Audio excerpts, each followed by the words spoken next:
Okay, good afternoon, everyone. Welcome to the quarterly Foundation Review webinar. This afternoon, Michael Quinn Patton will be sharing his work on theory of philanthropy. Open access to the article and therefore this webinar is sponsored by the McKnight Foundation. I'm Terry Behrens, the editor of the Foundation Review, and I will be serving as the moderator for today's webinar. Just want to go over a few things before we turn this over to Michael. If you have any technical glitches during the webinar, please contact ReadyTalk directly. You might want to jot down that phone number, and the email address is help@readytalk.com. For today's agenda, we will be doing first a few housekeeping items. Then I'll introduce our speaker today, Dr. Patton. Then we're going to go over Michael's presentation and then wrap up with questions and discussion. The phone lines will be muted throughout the webinar. Please send in your questions via chat.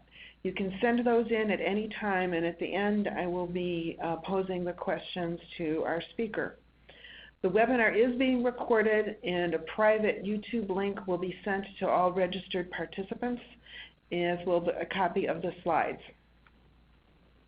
Before I turn it over to our speaker, I'd like to first get a sense of who is on the call with us. So if you could just take a minute and check which type of organization you represent. That'll give us an idea of who's joining us this afternoon.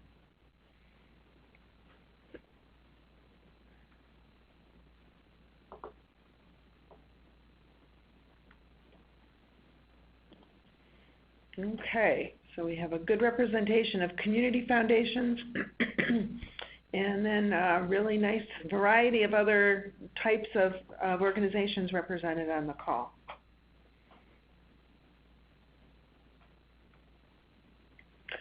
Okay, so today's webinar is based on the article, A Foundation's Theory of Philanthropy, what it is, what it provides, and how to do it.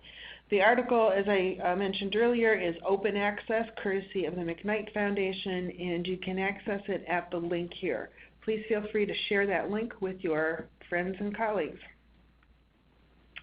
So our speaker today is Dr. Michael Quinn Patton. Michael is the founder and CEO of Utilization-Focused Evaluation, an independent organizational development and program evaluation organization.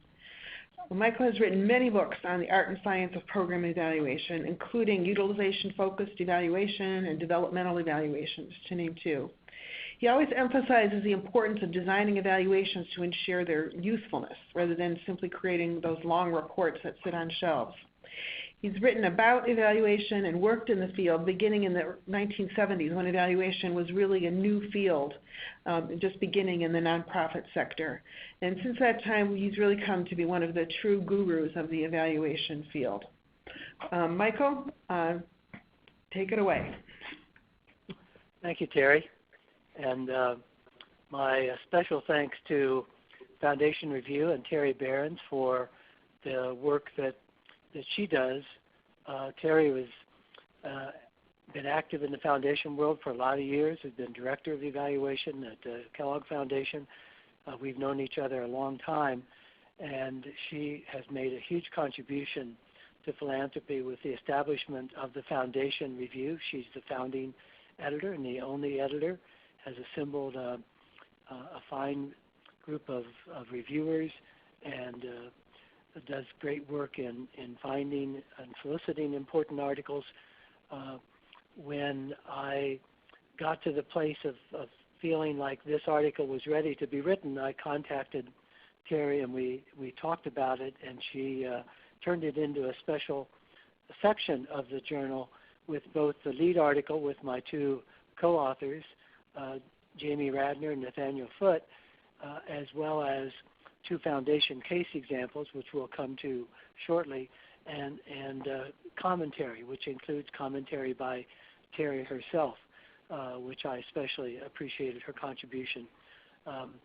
So she's made a huge difference to this, and the reason I'm doing this today is very much because of her, my appreciation for her work and respect for what she's contributed and support for the Foundation Review. I am one of the editorial reviewers of Foundation Review and find it to be a really important contribution to the field. I also want to thank McKnight Foundation for providing open access so that people can download it. I understand that there's been a lot of interest in downloading the article. As Terry said, I'm a full-time independent consultant, and I'll be sharing with you how I came to the things that we'll be talking about today, the idea of theory of philanthropy. One of the reactions sometimes people have to this is that it's just one more of the huge number of models, perspectives, approaches, evaluation systems that are out there.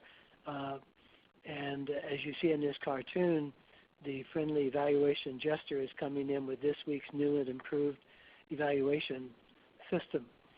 I want to frame theory of philanthropy as different than that because it is more about the entire work of a foundation. It's not an evaluation system per se, although it involves evaluative thinking, and the approach to evaluation is one of the elements in it.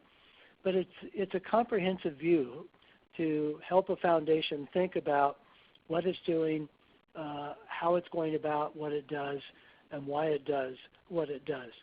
But evaluation is the framing that I bring to it, having been involved as an independent evaluation consultant in organizational development work for almost 50 years now. And a part of what's emerged over time are different kinds of focus in evaluation. So traditionally, we really know how to do evaluation of grants, of projects and programs, of clusters of grants. We know how to do goal attainment evaluation, outcomes evaluation, implementation evaluation. We've done a lot of work on generating lessons and recommendations. But the new directions and more non-traditional approaches to evaluation are looking at different units of analysis and different kinds of focus. Attention on how you evaluate mission fulfillment of a foundation, evaluating strategy, evaluating principles and values, advocacy campaigns, policy change. We hear more and more about systems change as we've learned that projects and programs don't bring about lasting change unless there is systems change, and that we need to often address that directly. Paying more attention to complex dynamic interventions, and that poses new evaluation challenges. And the innovations that we face in philanthropic evaluation include getting at community impacts, regional initiatives, environmental ecosystem sustainability, evaluating networks and collaborations, leadership, inclusiveness and diversity, innovation, collective impact, scaling. And so while we say that evaluation grew up in the projects with a project mentality, what we're finding in philanthropy is the need to be able to adapt evaluative thinking to different kinds of areas of interest, different needs of foundation staff and executives and boards to look at things like community impact, to look at things like systems change, and to look at the overall effectiveness of foundation.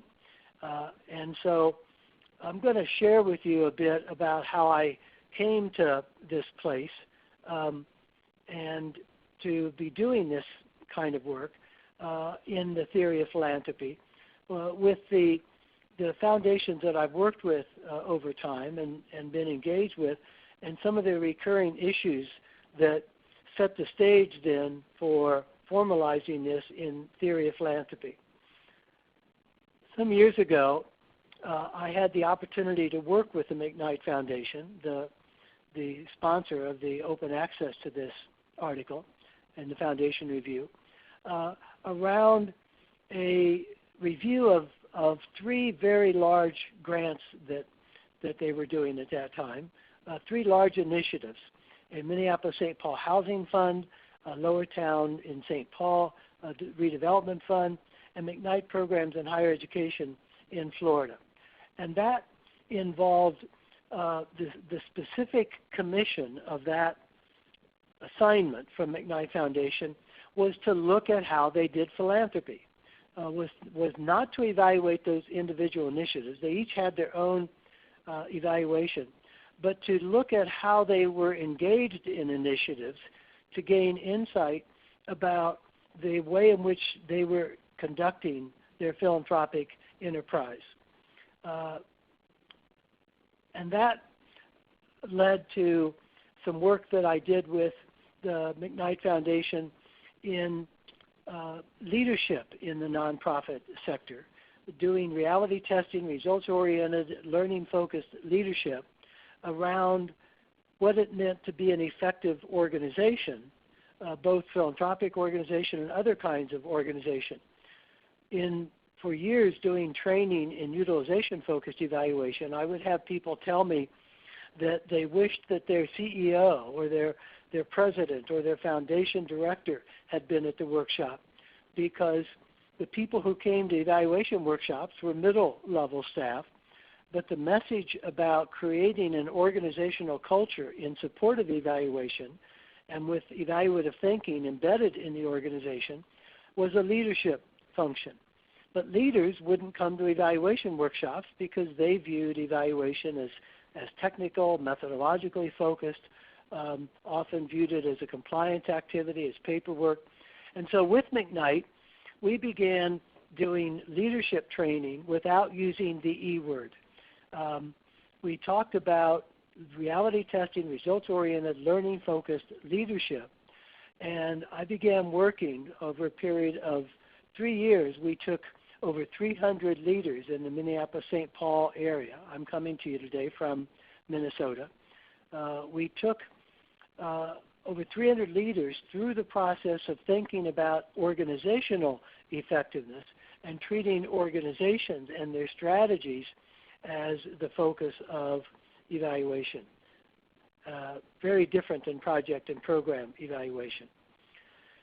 Then I had the opportunity to evaluate 5 years of mission fulfillment for the Northwest Area Foundation, which involved looking at 550 grants that they had made between 1990 and 1995. This work was featured in the Chronicle of Philanthropy. At that time, I had access to every file in the foundation, anybody I wanted to talk to grantees, to again look at mission fulfillment as the focus, but it also ended up being about how the Northwest Area Foundation, which serves the 8 states in the northwestern part of the United States, how they went about doing philanthropy. And I found myself involved increasingly with foundations that were asking those kinds of questions. Not long thereafter, Patty Patrizzi put together the Philanthropic Evaluation Roundtable, which began in 1998 and then 2000 with 17 foundations, 12 foundations, 17 participants, beginning to ask questions about how foundations could use evaluation to assess their overall grant making, their philanthropic approach, how to enhance the evaluation function in philanthropy. We generated a series of case studies of major foundation initiatives. And over the years, the evaluation roundtables continued to meet. In fact, it just met last week. Terry Behrens and I were both there. There were over 80 participants at the latest version of the Philanthropic Evaluation Roundtable.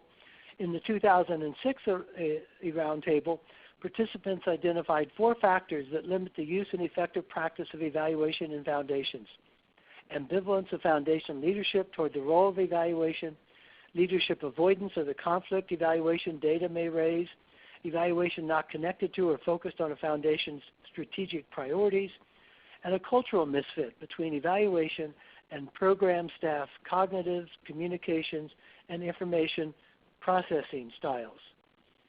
In the subsequent roundtable, we focused on evaluating foundation strategy and Patty Patrizzi and I co-edited a volume of New Directions for Evaluation on evaluating strategy and learning for strategic adaptation. In 2009, the Roundtable did another benchmarking study in which they found that evaluation units reporting to the CEO are more satisfied with how evaluation is used in their foundation. They report having more financial support and more staff, and that evaluations are more likely to be disseminated to key audiences when evaluators report directly to the CEO. In contrast, program staff are more likely to treat evaluation findings as for internal use only. These are examples of the kind of issues the Philanthropic Foundation Roundtable has taken on. And over time then, since Terry Behrens created the Foundation Review, it has become a repository for case studies of foundations, their initiatives, the evaluation of programs, the approaches that foundations are taking to evaluation, and to the recurring emphasis that has emerged over the last 2 decades on theory of change as a part of that work. Now, what I found when I was working with these foundations I've mentioned is that they were often struggling with theory of change, but when I looked at how they went about doing their philanthropic work and how they were engaged in philanthropy, theory of change was not a particularly helpful lens through which to look at the work of the foundation itself. And so I found myself having, as a consultant to foundations, a number of discussions with my foundation clients about theory of change work and when it's appropriate and helpful and when it's not, and how to think about the work of a foundation in total, all the elements that go into it. And that interaction gave rise to the notion of theory of philanthropy as a different kind of framing from theory of change. But using the term theory, that is, in talking about theory of philanthropy, using the word theory in contrast to theory of change, because theory of change has become so widespread. So what we're going to do in this webinar, and what I've done with my co-authors Jamie Radner and Nathaniel Foote in the article, is to make a contrast between theory of change and theory of philanthropy and identify the particular niche of theory of philanthropy and the tools involved in that. So as we get into that, I suspect a number of you have considerable experience working with theory of change, but let me get a better sense of that because it will be helpful in drawing this contrast. So we've got some poll questions we want to ask you to complete to give me a sense of your backgrounds in theory of change work. There are 3 of these questions. Regarding theory of change, I would consider myself highly knowledgeable, fairly knowledgeable, a bit knowledgeable, not at all knowledgeable.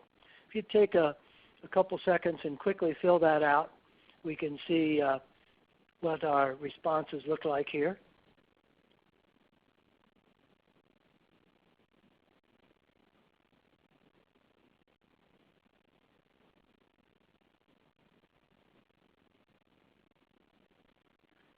So about half of the group, 42%, reports themselves as being highly knowledgeable, 36% fairly knowledgeable, 22% a bit knowledgeable, and nobody on the webinar is not at all knowledgeable. Excellent. That's helpful to know.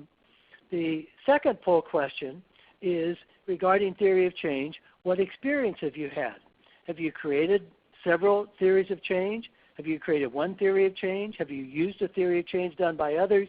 Have you never worked directly with a theory of change? Let's see what the experience of the group is on that regard.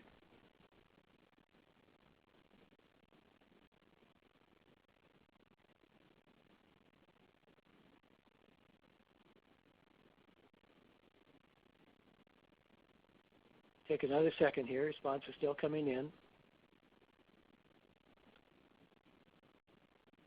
Rapid feedback. Thank you.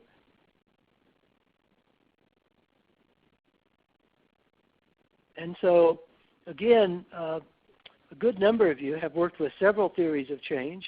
Some have done one theory of change, and others have worked with theories of change done by others.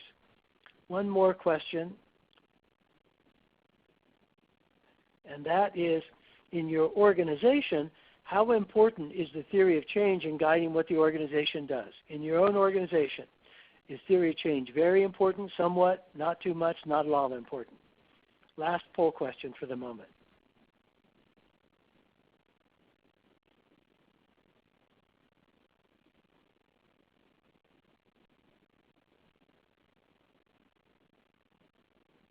Got to be quick on the draw here.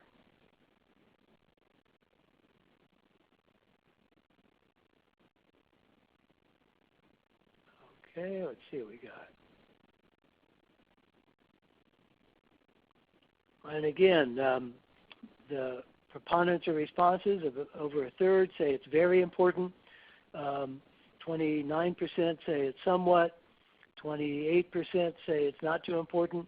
And 7% say it's not at all important.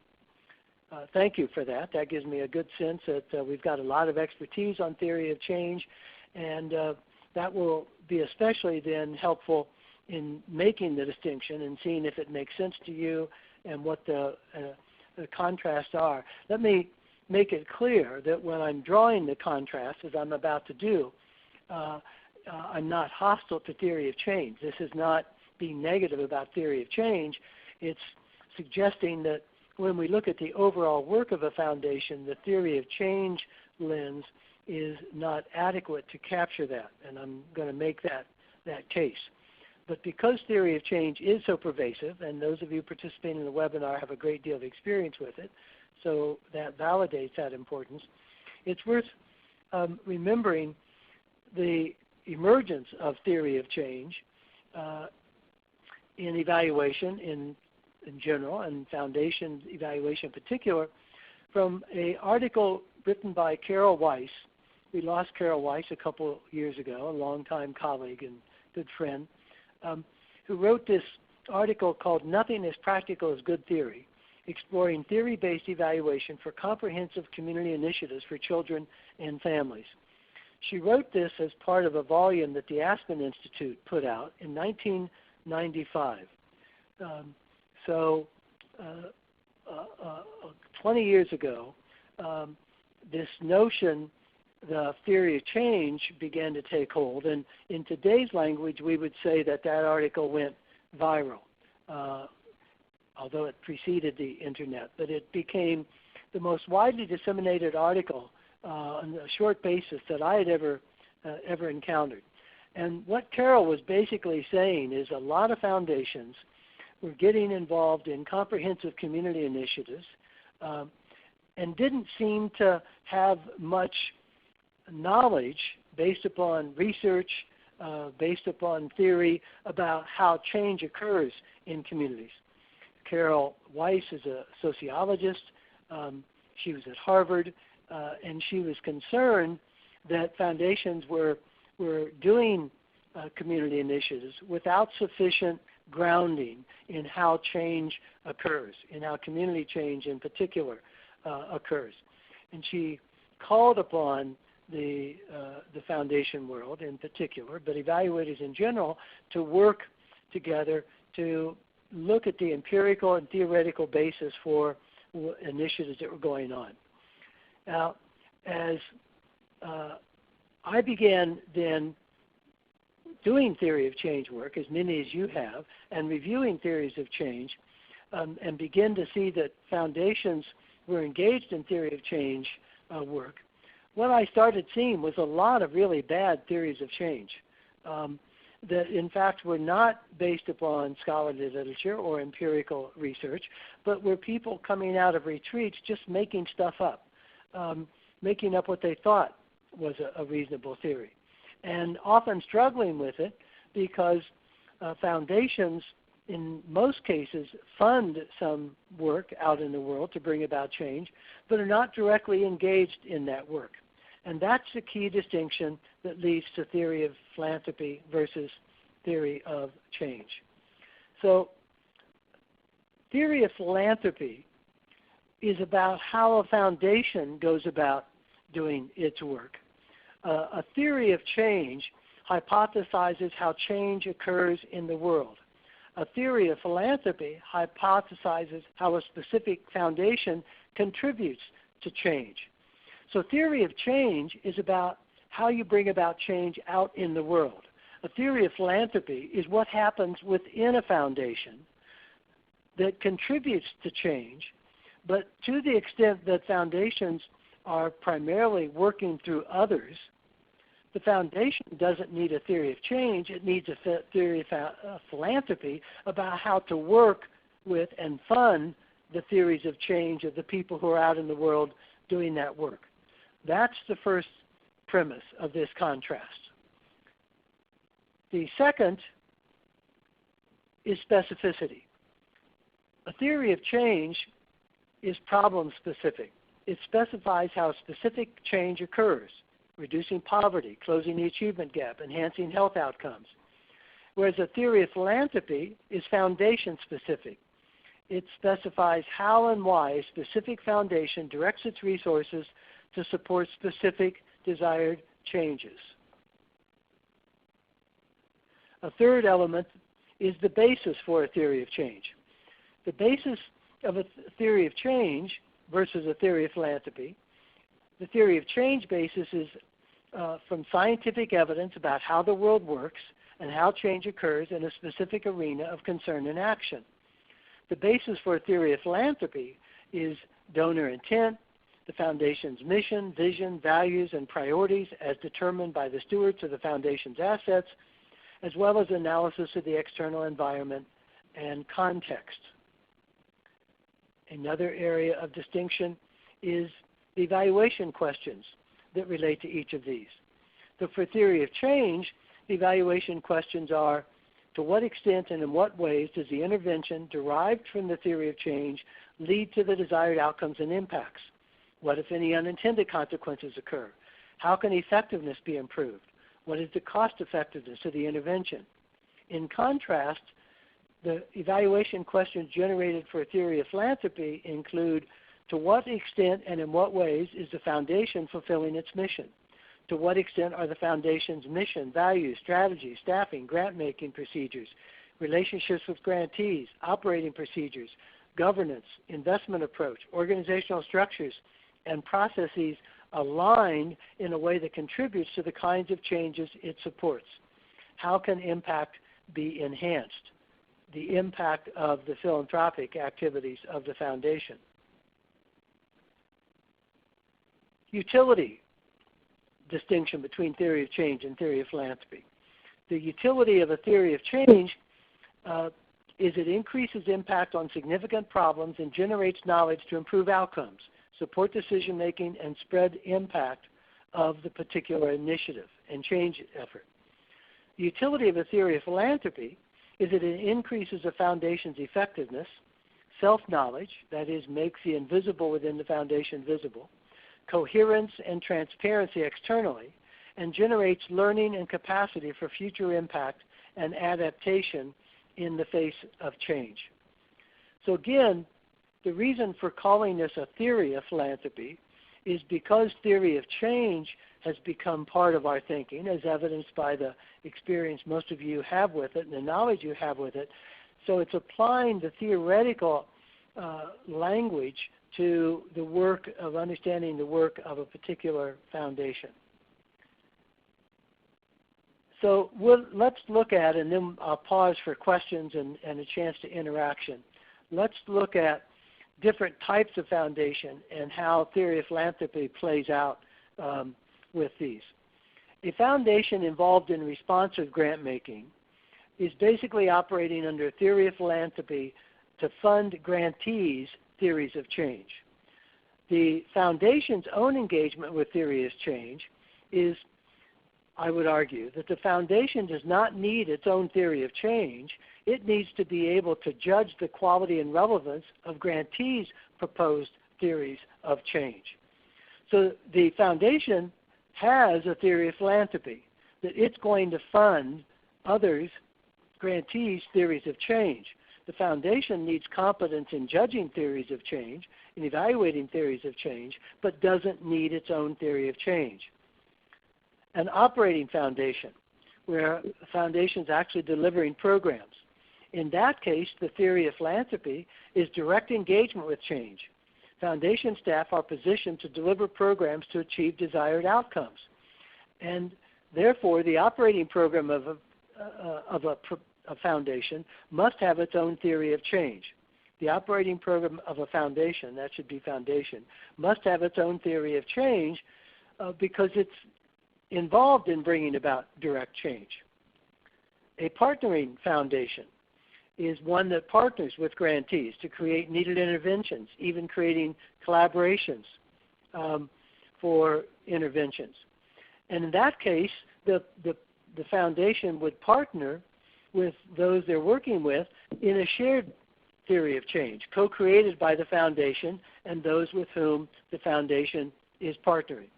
So these are different kinds of foundation-grantee relationships. So let me pause. We're going to get into the details of how you go about constructing a theory of philanthropy and what it does, but let me entertain any questions you may have about this niche and what it involves. So again, here's a question. Send in your question Go ahead. via chat. We did have one question asking about the use of the term theory of philanthropy as opposed to theory of foundation.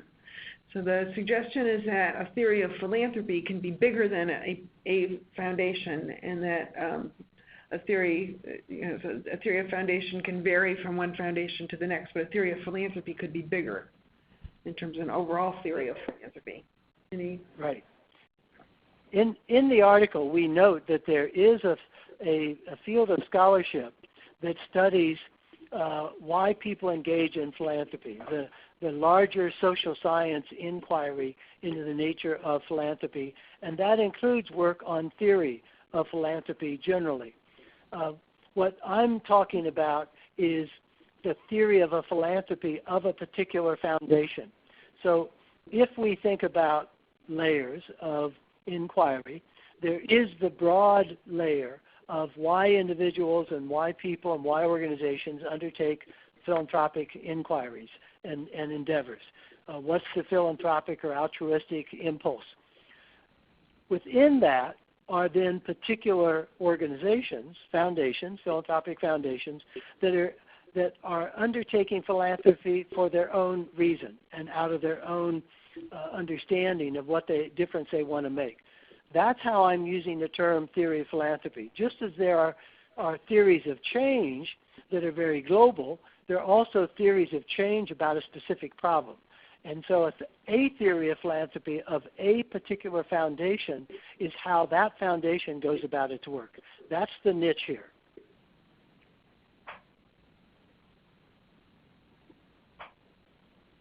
Okay. Any other questions? There's one other question here around corporate giving. So corporate giving tends to focus on shared values in their approach to giving, so very values-based. How does that fit or connect to theory of change or to theory of philanthropy? Thank you. Excellent question.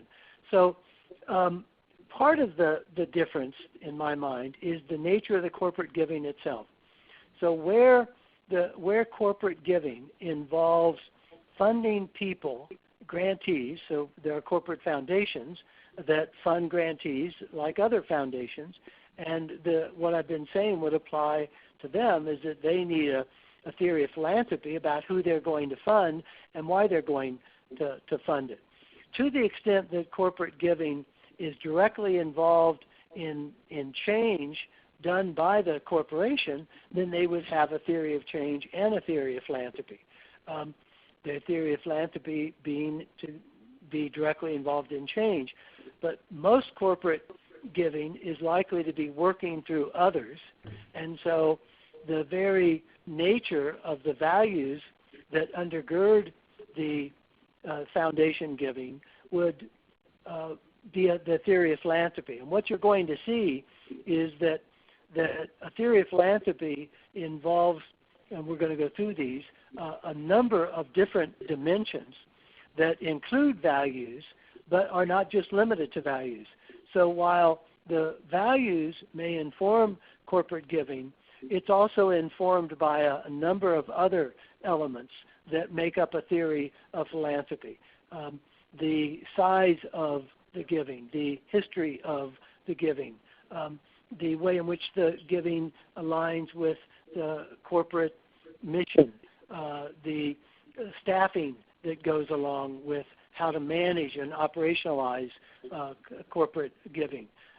So the theory of philanthropy takes a number of dimensions, one of which is values, and looks at how they all line up and the extent to which that creates a coherent, comprehensive whole about how the work is done.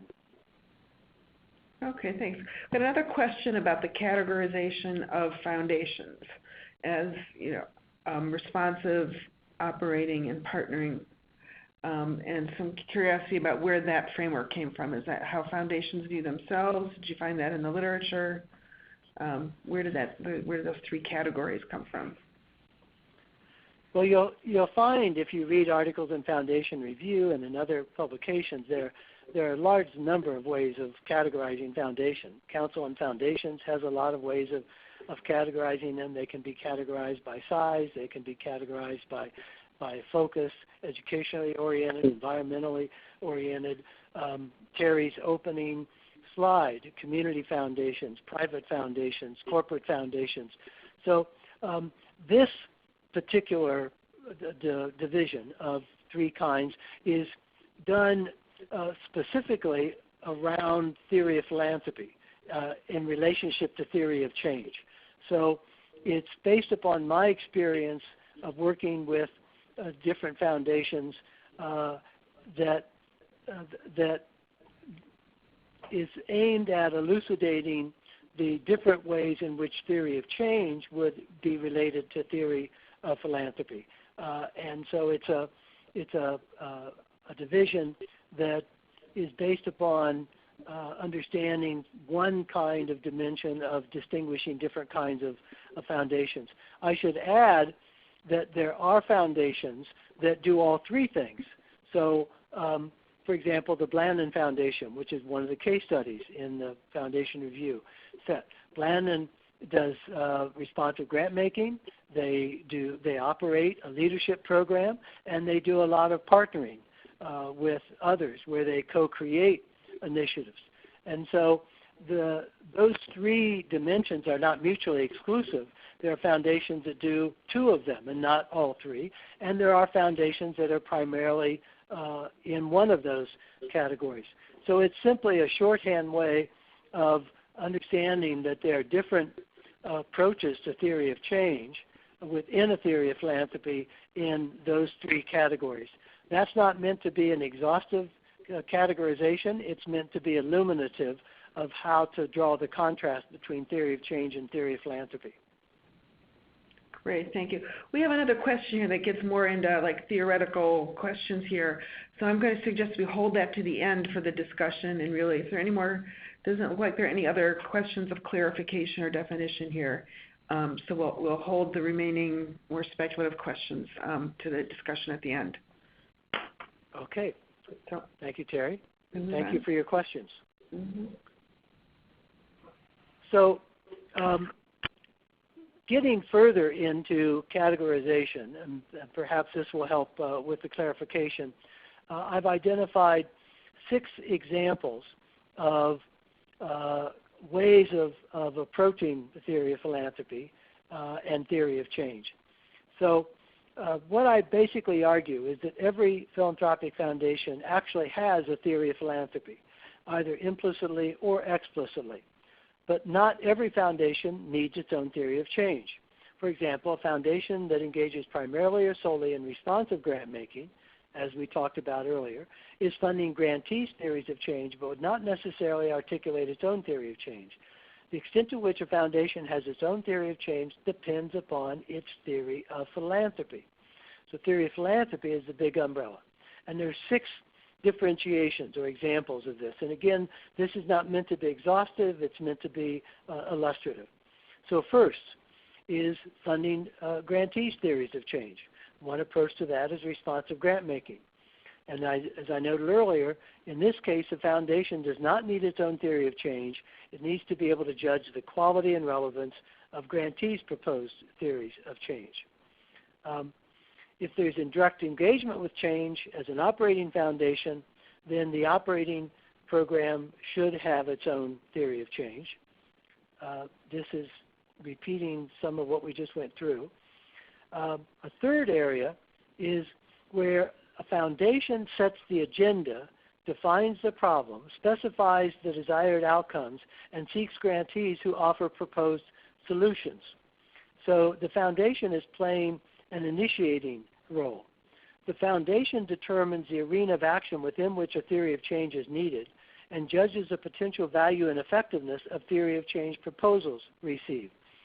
So basically, this is one approach to an RFP process, where a foundation has decided they want to get into something like poverty alleviation, educational reform, environmental initiatives, and it lays out the scope of the problem. It lays out what kind of outcomes it's hoping to achieve: reduce poverty, in closing the gap, the disparity gap in education, reducing carbon emissions, increasing public health in some way, and then it invites proposals. That's a theory of philanthropy. The RFP process is a theory of philanthropy, and the proposals that it receives are likely to include a theory of change proposed by those who are responding to the request for proposals. The foundation then needs to be able to judge the quality and viability of those theories of change, but doesn't need its own theory of change because it's running an RFP process rather than directly engaged in change itself. Another situation where a foundation partners with grantees to create needed interventions, even creating collaborations for collective impact. In a partnering situation, I've suggested there is a shared theory of change as part of the theory of philanthropy, and it's co-created by the foundation and those with whom it's partnering. A fifth kind of situation for a theory of philanthropy is to devote all assets to maximize impact in a limited period of time. This is a spin-down or limited life foundation. For example, the Atlantic Philanthropies is currently in its final couple of years and has ceased making grants as it closes business. That is a particular kind of theory of philanthropy, being a limited life foundation instead of an in perpetuity foundation. The implications for theory of change is that the theory of change should identify primary targets of opportunity for leverage and tipping point impacts within a definable time period. So the very theory of philanthropy that says we're going to try to have a big impact in a short period of time means that the theory of change has to take into account that limited life nature. What kind of actions are likely to lead to the biggest impact in the shortest period of time? And a sixth example is to employ different theories of philanthropy for different problems. Got another typo there. Program areas. For example, some responsive grant making, some initiating, some partnering, and or some funds devoted to operating a program. Hybrid foundations. The theory of change approach for each problem area flows from the theory of philanthropy approach for that problem. And so a foundation, to be a hybrid foundation, is a theory of philanthropy, but the role of theory of change would vary within different ways of operating in the hybrid nature of the work. So as we worked with this, I found that there were 38 dimensions that made up a comprehensive theory of philanthropy. And working through with a foundation, the approach that they have to these different dimensions and looking at how they're aligned or in conflict, what they add up to becomes a framework for approaching the theory of philanthropy. So it involves things like the perspective on how the foundation treats its assets, its role in the community, the governance approach, communication strategy, evaluation model, values, and principles. That these things in combination and in interaction create the theory of philanthropy. So let me pause here and have you think about, when you think about these different parts of the organization that you're a part of, the staffing, the finances, the leadership, the governance approaches, the operating procedures, how aligned would you say the various elements and dimensions of your organization are? Leadership style, strategy, staffing, values, culture. This is anonymous, but I'm anxious to see what your sense of alignment issues are. Would you say within your organization, those of you who are in an organization, are these dimensions very aligned, fairly aligned, somewhat aligned, not too aligned, or not at all aligned? Good. The responses are coming in. Thank you.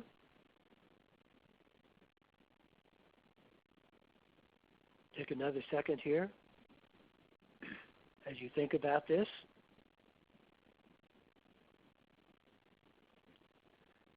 And the results show that nearly half of you report that your organization is somewhat aligned.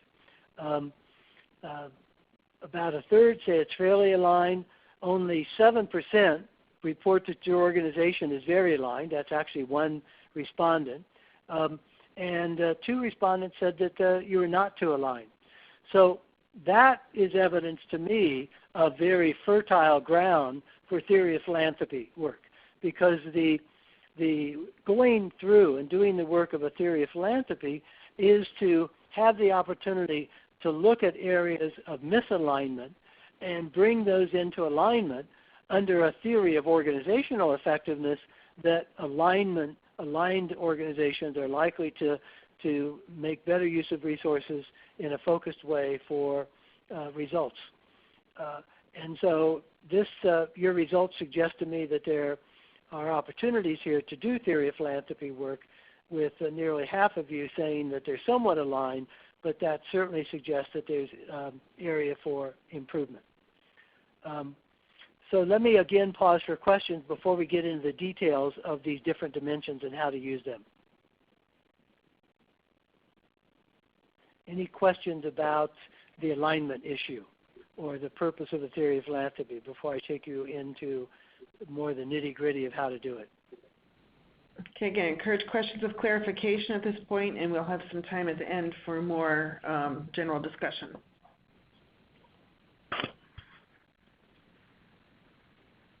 All right, looks like everybody's clear. Looks like we're all good. All right. Thanks. Well, they're too confused to ask a question. Either way, we'll take it as clear.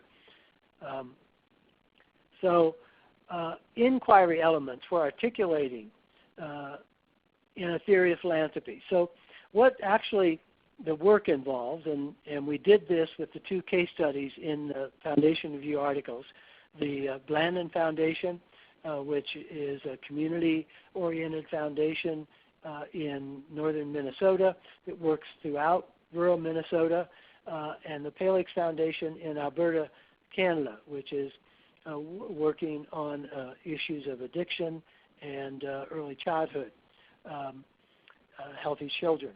And so what we do is we take these dimensions that you're going to see and have the staff identify, either through interviews or through reflective practice together, answers to these questions and begin to look across categories about how the different answers are aligned.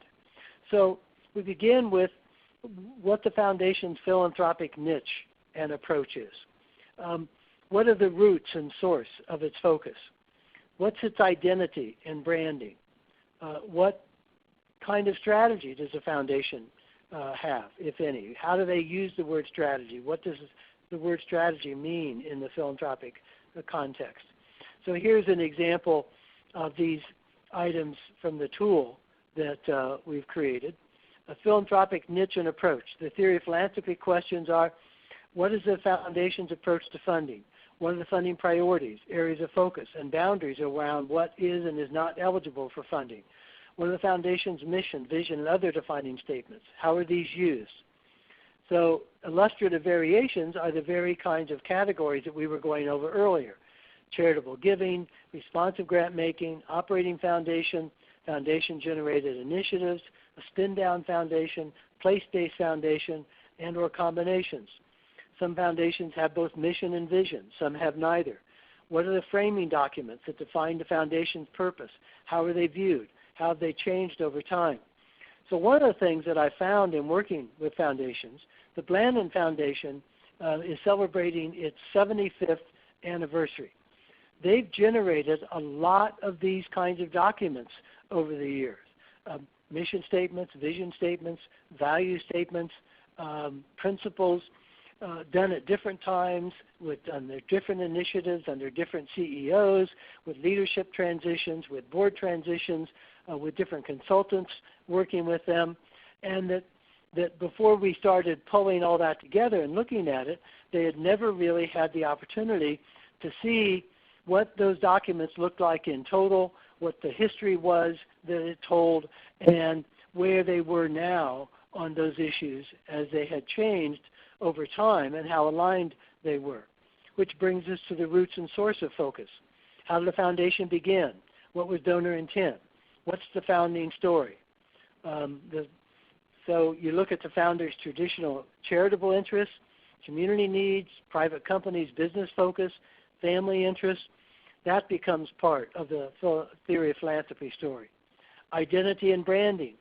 How does the foundation want to be known? What are the themes that define the foundation? Slogan, tagline, identifying characteristics, and how those have changed over time. Illustrative variations. Founding family name or explicitly avoiding the family name. Founding company name, place-based name, purpose-driven name. So the McKnight Foundation that is sponsoring the open access to this article and the Foundation Review is named after James McKnight, who was one of the founders of the 3M company. Northwest Area Foundation, in contrast, that I referred to earlier, is money from J.J. Hill, who built the Great Northern Railroad, but did not want his name or his family name attached to the foundation, didn't want to draw that kind of attention. So the way in which a foundation gets named, what it calls itself, becomes part of branding, but that also then affects the risk of using the name, the extent to which the name has a cachet and has leverage and has historical connections for a company or a family or a community. Thinking through and recapturing that history is part of the work of theory of philanthropy. Strategy. How, if at all, is the term strategy used? What is meant by strategy for this particular foundation? What are manifestations of strategy? What does the foundation want to accomplish, and how does it do so? What are the systematic patterns of organizational behavior that determine overall direction and how the foundation's work is carried out? So foundations may have a strategic plan, a strategic framework, or be engaged in something called strategic philanthropy. Strategies can be visionary or concrete, very long-term or relatively short-term, say 3 years, explicit or implicit, meaningful or mere window dressing, and agreed on or a source of conflict. How important to the organization's leadership and culture is thinking strategically or being perceived as being strategic?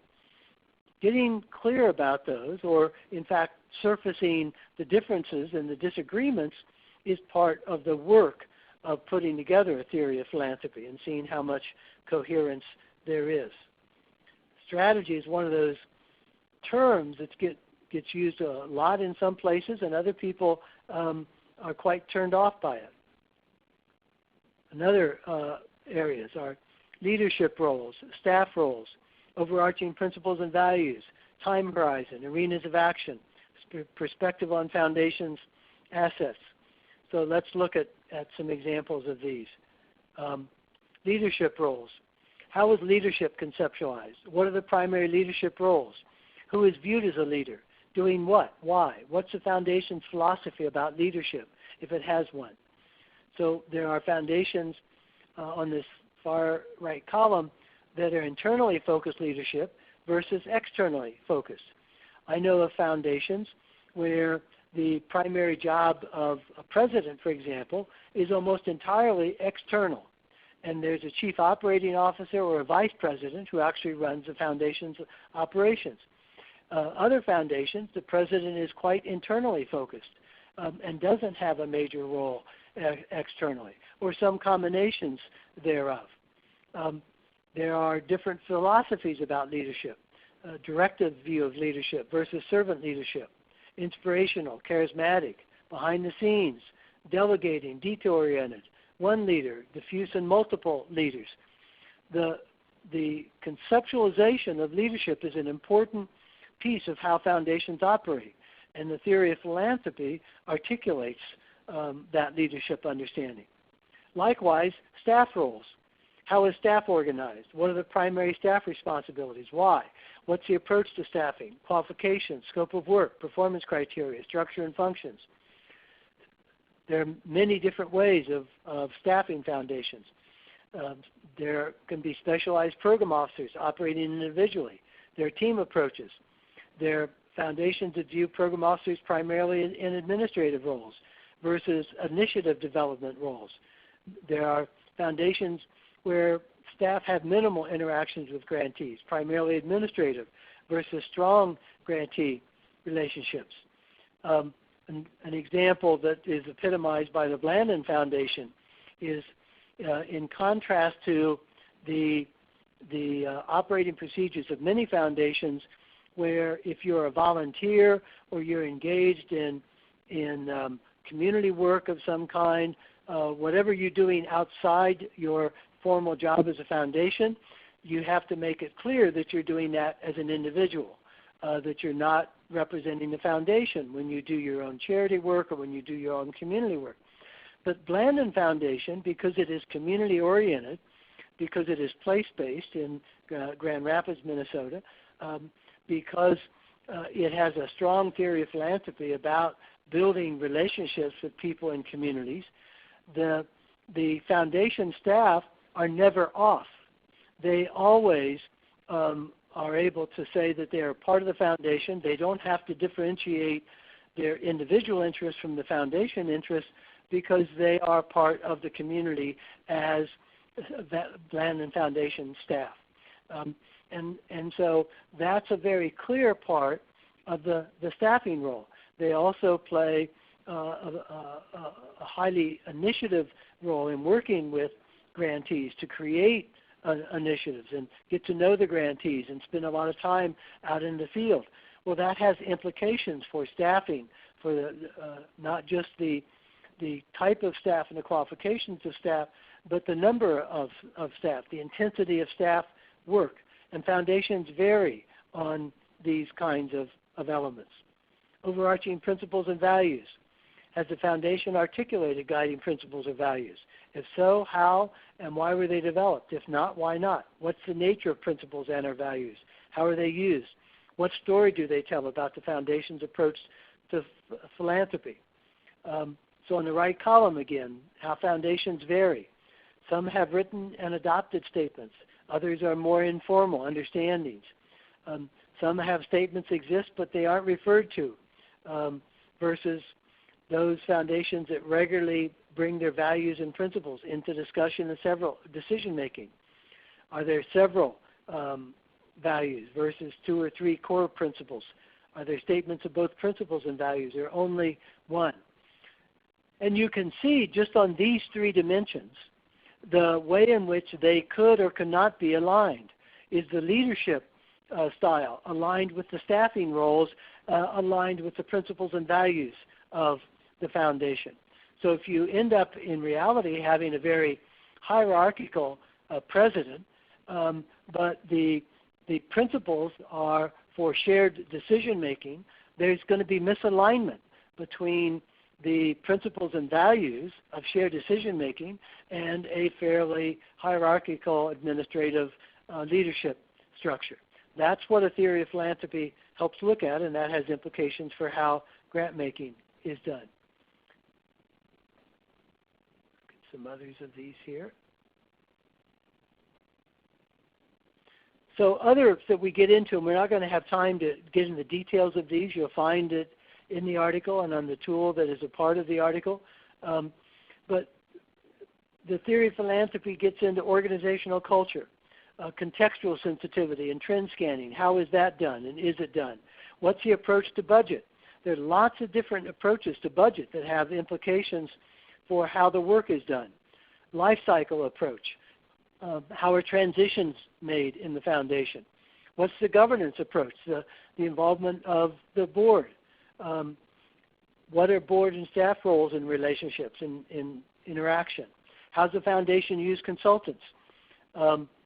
Engagement with the field of philanthropy. Some foundations are very involved with supporting things like foundation review and GEO and the Council on Foundations. Others aren't. What are the approaches to investment and management of financial assets? So some foundations do program-related investments and try to make sure that their endowments are also supporting their work. Others draw a firewall between their financial assets and their grant-making work. What are the givens, the constraints, the restrictions that a foundation has to deal with because of legal ways that the foundations are put together? I've been really struck over my years of consulting with the hugely diverse ways in which foundations are structured and the trust arrangements and the ways in which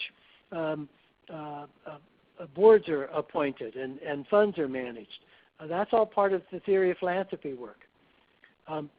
Communications approach. We get into a set of things that are topical, that are part of the work of being a foundation, but they're varied approaches to them. And so this invites consideration of how each of these approaches relates back to the other things we've seen, to leadership, to niche, to identity, to kind of impact, to strategy. So what's a communications approach, evaluation approach, accountability approach, learning approach, approach to risk, approach to collaboration, theory or theories of change, adding unique functions and issues that are unique to a particular foundation, transparency approach, approach to innovation. And a final few here, approach to collective impact, which is getting a lot of attention these days. Approach to scaling. Any important language and terminology distinctions within the foundation. Intellectual property approach. Adding other relevant approaches and perspectives. Theory of philanthropy, coherence and alignment. Looking at how does all this fit together. And then doing an ideal actual analysis. What's the actual alignment? What would be the ideal alignment among the dimensions? And finally, theory of philanthropy as an evaluation framework going forward. What issues arise out of the theory of philanthropy that become a source of evaluation questions for the future work of the foundation? And so let me check in with you here and ask you to respond to a polling question. Putting aside whether a theory of philanthropy process is likely to be undertaken in your organization, in your own assessment, how valuable would you estimate it could be? Very, somewhat, not likely to be valuable, not at all valuable. So given your earlier responses about how aligned you thought the different dimensions of your organization were, what's your own sense about how valuable a theory of philanthropy would be?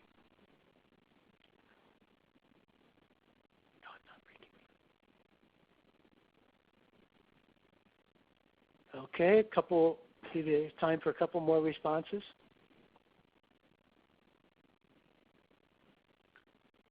And the overall results suggest some leverage here. Virtually all of you, nearly 90%, think that a theory of philanthropy could be very valuable for your organizations. Thank you for that. It's good to hear. And with that, let me see if there are additional questions before we go through very quickly a couple of examples. Questions about anything at all that you want to ask about any of this? or comments that you care to make. We'd be happy to share your comments with participants on the webinar.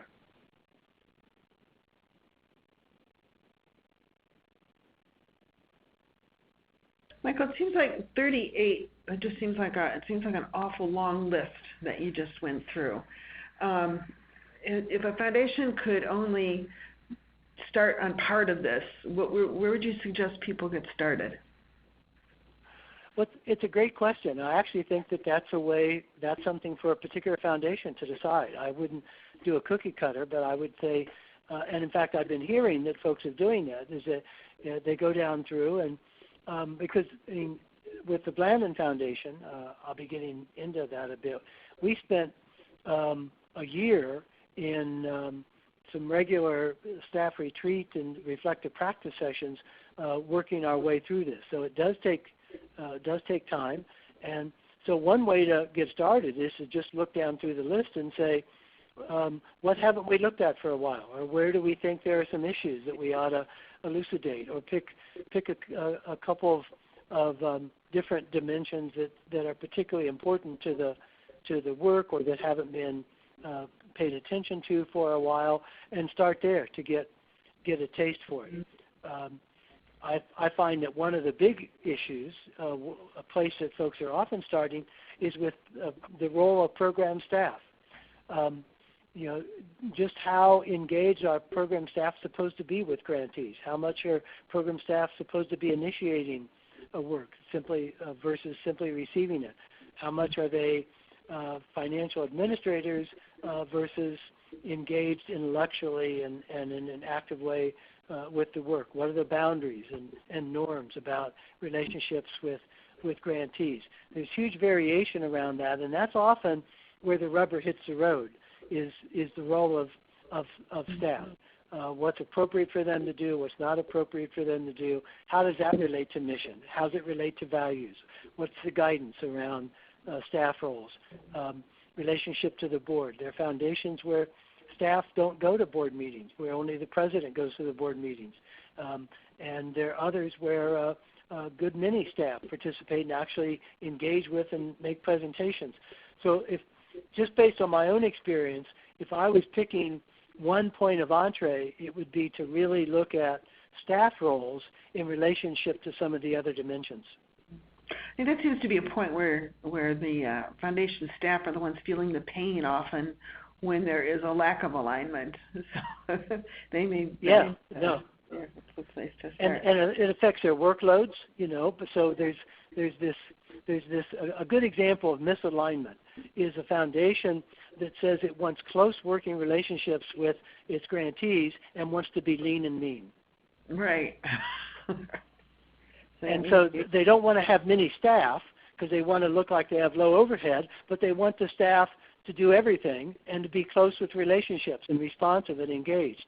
Well, that's a misalignment. If you're going to be deeply engaged with your grantees and doing partnerships and doing initiatives, you're going to have bodies. Right. And then that gets back to values, which is the more important value to you, the lean administration or the relationship. That's a common misalignment that I run into, and I know that you do. And then it gets into some interesting stuff about the board role and board expectations and what do they understand about that, because they're often the ones at different meetings and different board members saying those two things. Right. So one board member will say, I really think our staff need to be engaged, and so the board will say, okay, we'll do that. And another board member says, well, I want to be lean and mean and low overhead, and they'll pass that. And nobody sort of points out to them, hey, folks, you're setting us up for some difficulties here. Mm-hmm. So that really suggests that the board needs to be part of these conversations about theory of philanthropy. That it can't just be the executive staff and program staff kind of. I think that's true. I mean, both of the foundations that are the case studies in the foundation review, both Blandin and Palix, their boards were involved. Mm-hmm. In fact, the Blandin Foundation's board got quite engaged with it and did a lot of work and added some some elements to it, because the first go-round, it was interesting when I presented the first draft of some of our theory of philanthropy work. The board felt there was something just not quite right, and it wasn't resonating somehow. It wasn't wrong, it just wasn't quite right, and it ended up being that they felt it was, and we spent about a half hour trying to, people reacting and sort out what it was, that it didn't have enough passion in it. That they feel passionate about rural life. They feel passionate about rural communities. They feel passionate about rural Minnesota. They care deeply. And it was this hugely cognitive sort of intellectual, even some said academic document, and they wanted more passion. They wanted to communicate how much they care about the things that are going on. And it was a wonderful discussion, and they really, and how much they care about the foundation and care about the staff. So they brought a highly affective, even emotional dimension to the theory of philanthropy that was missing in all this intellectual discussion about how the parts align. There's cognitive affective alignment too, and that's the piece we had missed. Interesting. Okay. A couple other questions that people had. One was about how long a process takes, a process like this takes. And I'm not sure about this particular questioner here. They're asking about how much internal work needs to be done before a foundation is ready to develop a theory of philanthropy. We've been in a couple of some other work that we've been doing. We're just seeing a host of new foundations getting started. And so I maybe tag that question onto this one. So what do you need to have kind of in place before you're ready to have a theory of philanthropy, and how long does it really take to flesh all this out? It's a great question and a difficult one. It's much like some of you know the work that I've been doing in developmental evaluation, that where a lot of the work is highly emergent. And so in some ways you don't know how long it's going to take, because until you get into it, you don't know what's going to turn up. It's a metaphor that comes out of legal practice is if you go to see a divorce lawyer and ask them how long it's going to take to get the divorce done, they'll say, well, it depends on your assets and how friendly or much animosity there is and how many kids are involved, and start saying all that. And I've heard stories. The lawyer said, well, we're all in agreement. It'll be pretty straightforward. We've already decided. Everybody's on good terms. And then we got into it, and turned out there were some conflicts and some things were unsettled, and the details hadn't been quite done. And that's why lawyers work on a retainer, because then you add to it, and suddenly it turns out that the two people are in different states, and so there's got to be lawyers in both states. Or a romantic relationship, as it begins developing, you don't know what kind of time it's going to take, how much processing will be involved. There are a lot of parallels, because you're really dealing with something that is not closed-ended or highly predictable. Stuff turns up, and it leads to things. Things emerge, issues emerge that people haven't been looking at, and it can get quite animated and quite intense.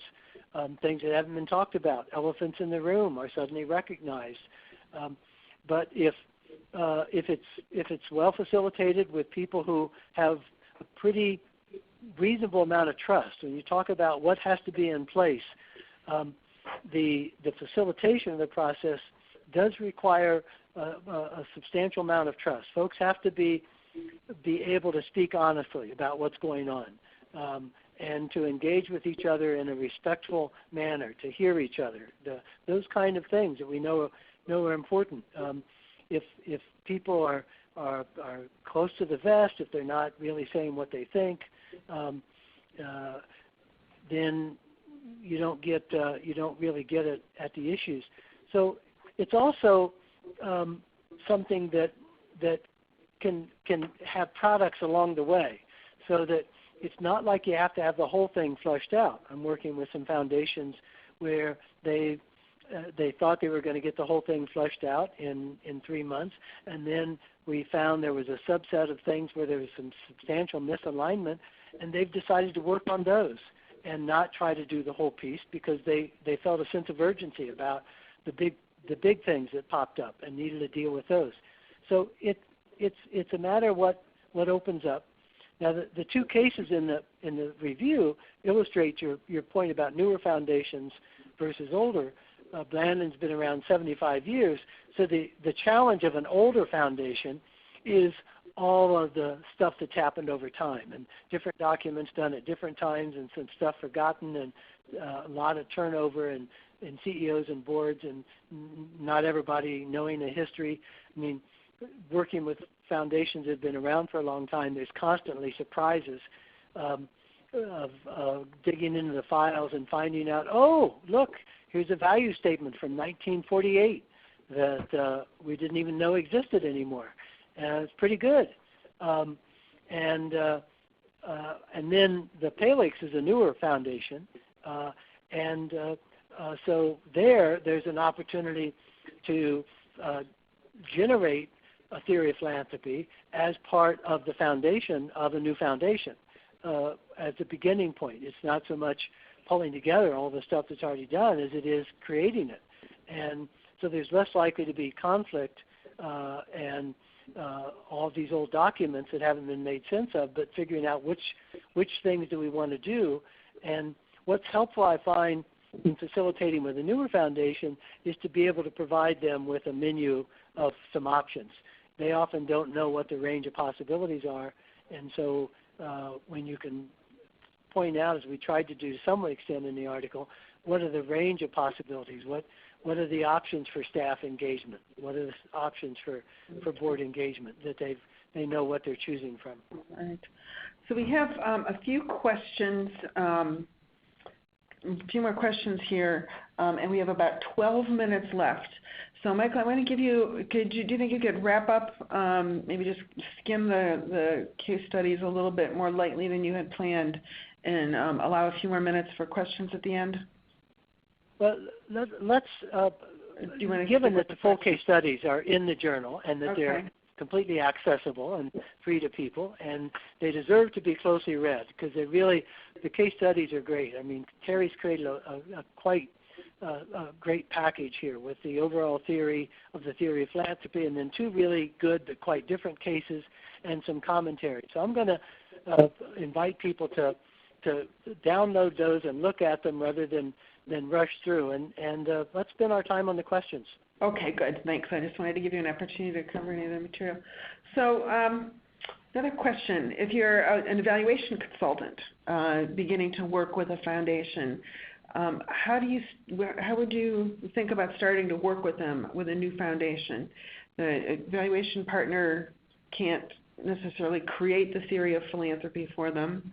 And what would you say if the foundation asks you, well, why do I need one? Why do I need a theory of philanthropy? Great questions. And from my perspective, it's a window. It provides the foundation a window into how they're going to think about what success looks like. I find, especially with the new foundations, they will often have they're both doing the overall mission and vision and going through the steps of some of those things, and they're trying to get all the operating procedures worked out and exactly how they're going to do what they're going to do. But one of the great, I find, questions to help people connect with what they care about and to think a bit bigger picture is let's imagine that we're 10 years down the road. What would success look like for you? And let's and as they talk about that, let's look at how you would have to operate and how you're going to operate to have that kind of success. What kind of foundation would it take to be able to do that? And to take them through some of the elements of this. So its purpose is under the notion that when the parts are aligned within a context, things are going to work better. A metaphor for this from systems work, systems theory, is that if you imagine an automobile and you had technicians design the best fuel injection system and judge the best fuel injection system and the best transmission system, the best cooling system, go through each element of what makes up a car, and they judged the best of each of those, but each of those came from a different car. The best fuel injection was from a BMW, and the best transmission was from an Audi. Those bests won't work together. They won't make a car because they weren't designed together.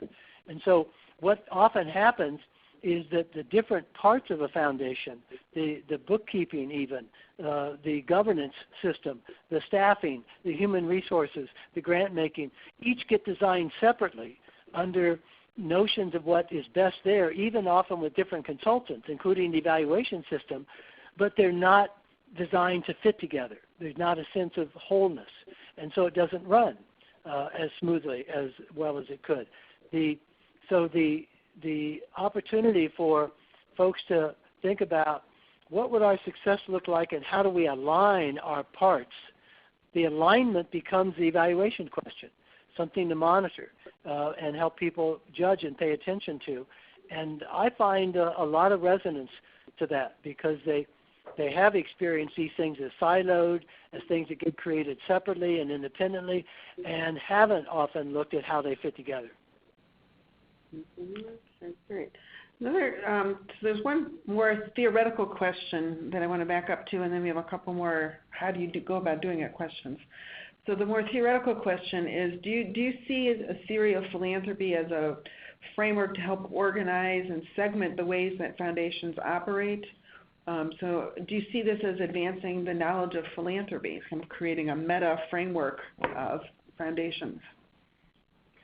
Well, I appreciate the question, and I do think it's where we could connect to that bigger theory of philanthropy question about how does society engage in philanthropy generally.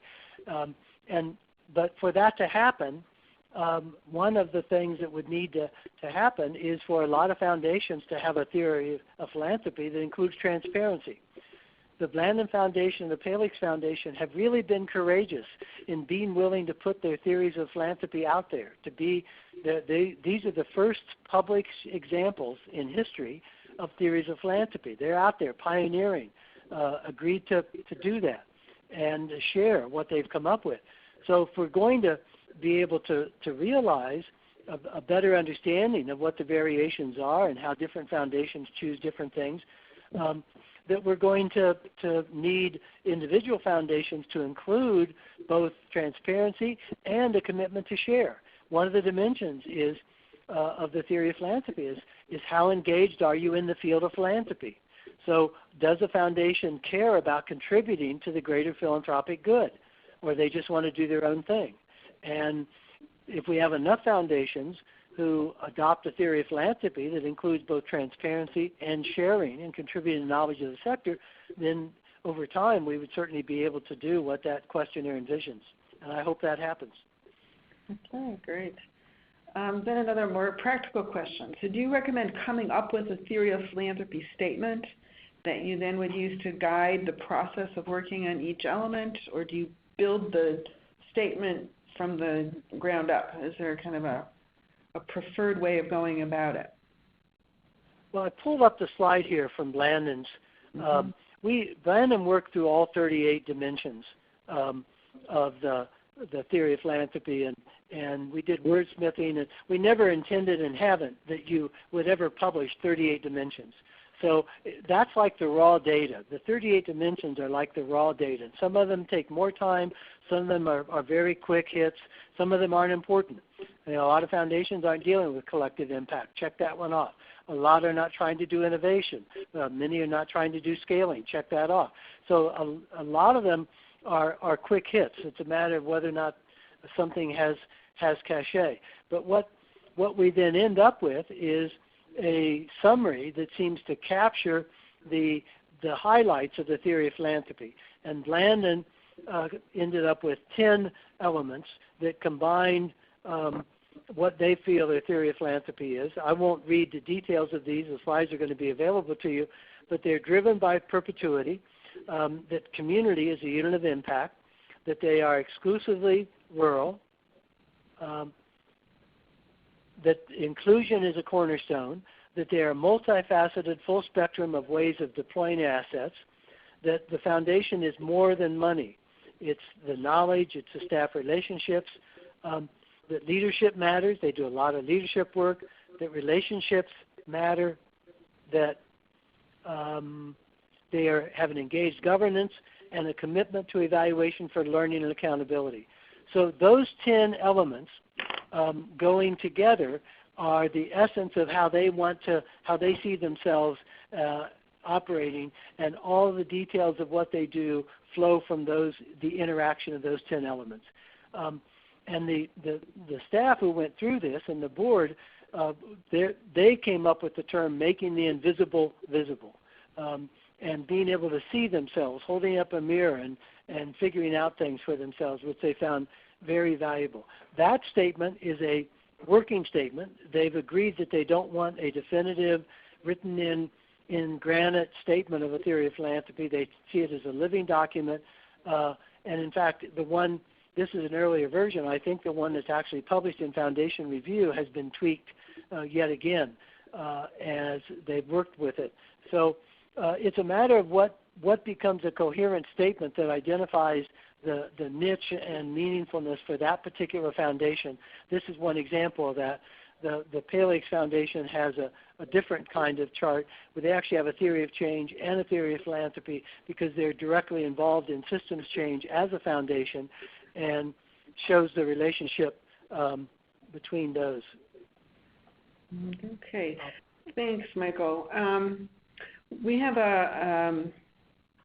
about 2 minutes left here, so I want to give you a chance to make some closing comments, and then we'll just wrap things up here. Well, I appreciate you all taking time on a busy day to think about theory of philanthropy. I want to thank again Terry for her leadership in creating the Foundation Review, to have a forum to do and capture this kind of work. Had it not been for Foundation Review, I don't think there would have been a good place to publish this, and certainly not in the format that we were able to publish it with a special section. So I want to urge folks, this has been a quick highlight webinar of what some of the major thoughts are, but the details are in the article and in the case studies and in the commentary. So do take time to look at that, and I'd be happy to hear from people their reactions. Okay, thanks. So here's the cover of the issue. You see that first part, this one's a little bit blurry. That first part is the special section, and that whole section is all open access, thanks to also the MacArthur and Palix Foundations, who supported open access of the other articles. So if you were on this webinar and are not a subscriber, you can apply the fee that you paid for today's webinar to a new subscription, and you can contact Pat Nanzer at nanzerp@foundationreview.org. If you want to follow up directly with Michael with any questions for him, his contact information is there on the screen, mqpatton@prodigy.net. So I want to again thank you, Michael, for both a great article and for the webinar today. I think this is a really important contribution to the field of philanthropy, and we'll look forward to seeing how this gets taken up by the field.